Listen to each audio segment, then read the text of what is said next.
E aí pessoal, hoje eu vou falar sobre desenvolvimento.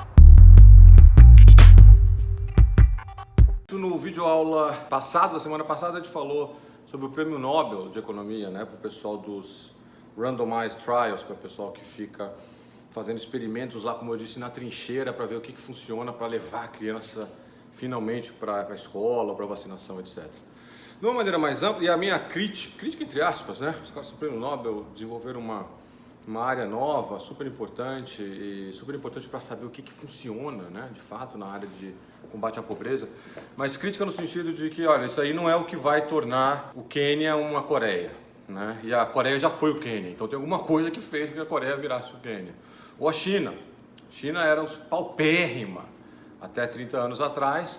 Hoje é um país que ainda não é rico, está chegando ali na renda média, um pouquinho mais pobre em termos de renda per capita do que o Brasil, mas saiu do zero 30 anos atrás. Então a evolução da China nos últimos 25, 30 anos foi uma coisa absurda. Tem fórmula mágica? É a primeira pergunta, para se desenvolver, crescer e ficar rico? Não tem. E mais, a gente sabe que essa etapa inicial é um pouco mais fácil. Se você sair lá do $1.000 por cabeça, né, é um país super pobre ao ano, e chegar a $10.000 por cabeça, 9, 12, dá para fazer. Assim, é uma coisa que não é impossível de fazer, porque um pouquinho que você melhore já vai para esse patamar. Agora, o bicho pega é para pular de 10, 12 para 30, como fez a Coreia, por exemplo, né? Aí fica mais difícil. Os casos são mais raros, inclusive. Agora, o que tem de comum nessas experiências? Os países que se desenvolveram e ficaram ricos, o que eles meio que fizeram? Eu não estou dizendo que você tem que imitar exatamente como, mas o princípio tem que estar lá por trás, de alguma forma. Primeiro, o princípio óbvio é garantir o direito de propriedade. Eu invisto no negócio, eu monto uma fábrica, eu tenho uma ideia. Pô, se o governo puder vir lá e pegar a minha ideia, ou pegar a minha fábrica, né? Ou mudar o imposto do dia para o outro de 20% para 70%, isso é como pegar a fábrica. Expropriação, esse tipo de coisa, se a gente não tiver uma garantia de que o setor privado vai estar protegido em relação a isso não significa proteger o monopólio, fechar proteção à indústria nacional, nada disso. Proteger direitos de propriedade, de uma maneira mais ampla. E o direito das pessoas também, os direitos de propriedade individuais. Não vai ter investimento, não vai ter crescimento, não vai ter nada, não vai ter poupança, o cara fica com medo de alguém lá buscar. E aí o pessoal normalmente fala assim, mas a China... E eu vou fazer uma rápida conexão com a China, por exemplo, que foi um dos países que mais cresceu nas últimas décadas, né? A China não tem judiciário independente, é uma ditadura... E não tem direito de propriedade, então. É verdade que não tem judiciário independente, não tem a tradição ocidental, né, dos três poderes, checks and balances, um toma conta do outro, não deixa abusar. Não é uma democracia. Isso talvez, inclusive, seja um problema daqui para frente para o crescimento mais acelerado da China, o fato de não ser um país aberto, democrático, em que as pessoas podem lançar ideias e discutir ideias e a partir dessas ideias inovar e fazer outras coisas. Mas a China, num certo sentido, numa certa dimensão, conseguiu garantir direitos de propriedade, sim. O caso mais famoso da China são essas empresas, as empresas públicas, as SOEs, né, que em inglês é State Owned Enterprises, que são as empresas do governo locais. E aí lá na China a coisa é muito descentralizada. Então, o que acontecia? As empresas de cada lugarzinho lá da China, de cada canto da China, elas tinham acordos com os governos locais para dividir parte, sei lá, da produção ou do lucro da empresa que está se formando ali. Aí você fala assim, não tem direito de propriedade porque o governante pode vir e pode arrancar o lucro da empresa para ele. Mas dado que as empresas tinham acordos locais, chamadas TVS, essas empresas, né, locais na China, com os governos locais, e o governo local tinha todo o interesse que a empresa prosperasse para poder, né, continuar pegando uma parte da renda do lucro da empresa para financiar suas obras, os seus investimentos, os seus gastos, etc., isso gerou se não juridicamente, né, uma maneira juridicamente perfeita, como gostam de dizer os economistas, uma proteção de direitos de propriedade, tinha uma proteção indireta. Então tinha uma proteção de facto, uma proteção que estava acontecendo apesar de não ser legal. Ela é mais frágil, mas ela estava lá, porque tinha essa proteção dos governos locais que não queriam ser predados pelo governo central. Então, é um equilíbrio um pouco mais tênue, mas que tinha direito de propriedade. Outra coisa que a gente sabe que precisa ter, preços têm que ser livres para flutuar. O governo não pode fixar o preço. Ele fixa o preço, por exemplo, do minério de ferro ou da soja, num patamar que seja um patamar populista, aí as pessoas vão produzir menos minério de ferro e soja. A grande fome na China, lá nos anos 60, o que os caras fizeram? Eles fizeram exatamente isso daí, eles ferraram os agricultores. Preço baixo e outra coisa, aquelas comunas enormes em que ninguém era dono de nada. É super relevante para a economia funcionar bem. Quando você trava o preço, a produção desaba, né? Porque o cara não tem interesse em produzir aquele preço. Pois bem, o que o governo chinês fez? Falou, olha, tudo bem. Então, aí teve uma fome devastadora na China e aí eles mudaram no final dos anos 70 o arranjo.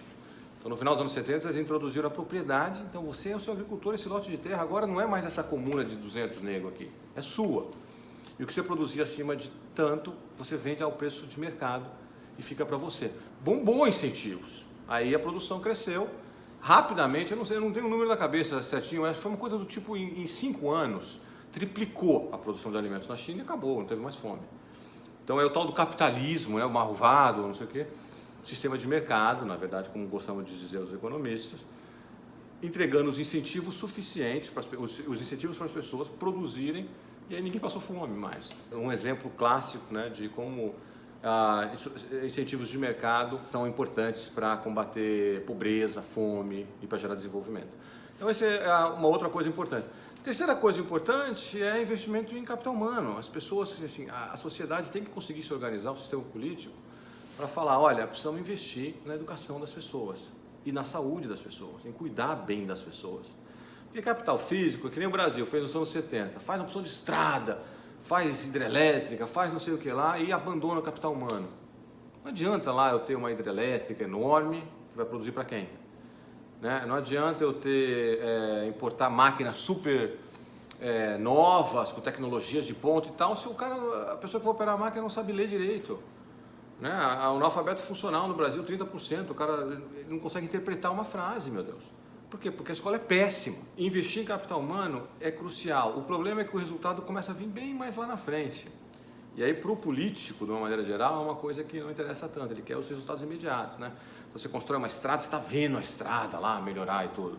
O capital humano, você investe em pagar melhor o professor, em treinar melhor o professor, em ficar em cima do diretor para a escola entregar bons resultados, etc. O que isso aí te dá de visibilidade? Pouco. Principalmente num período curto de tempo.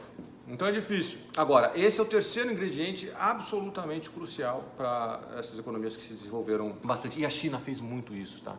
A China fez no passo correto. Fez primeiro investir em educação primária, expandiu a educação primária, depois investiu em melhorar a qualidade, porque ela cai. Expandiu a secundária, investiu em qualidade na secundária e agora estão na terceira etapa, que é melhorar a qualidade do terciário.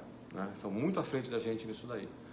Então, os países que cresceram rápido e os países hoje todos que são ricos, baita investimento em capital humano. E por último, abertura.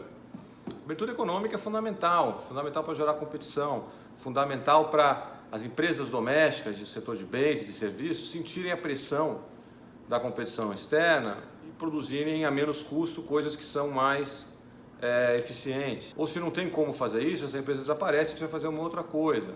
Beneficia o consumidor que está sempre lá tomando ferro quando a gente bota uma tarifa de importação alta para algum produto em nome da empresa nacional nascente, né? O nome dessa teoria é da indústria nascente, só que ela é nascente faz 60 anos já, então já está na hora de se aposentar a indústria nascente. Então, os países que se desenvolveram rapidamente, também a grande maioria deles foram economias que tomaram a decisão de se abrir ao comércio exterior, de se integrar nas cadeias produtivas internacionais. Daí você vê, pega esses fatores todos aí, o Brasil está mais ou menos, né? Somente nesses dois últimos a gente tem investido pouco em abertura. Agora talvez tenhamos aí, se tudo der certo, né, na próxima década, essa integração comercial com a Europa, que é maravilhosa, mas precisamos fazer muito ainda em termos de capital humano. Então esses 4 pilares são essenciais. Como eles vêm, em qual formato, vai depender muito das idiosincrasias locais, do contexto local, né, da realidade sociopolítica local. Agora eles são absolutamente importantes e essenciais para o desenvolvimento de longo prazo. Então semana que vem a gente volta com mais um Fala Dudu. Mandem perguntas, mandem questões, o que vocês querem ouvir, o que vocês querem aprender, para a gente ajudar a gente a pautar aqui os temas do nosso próximo bate-papo, tá bom? Um abraço, moçada, até mais!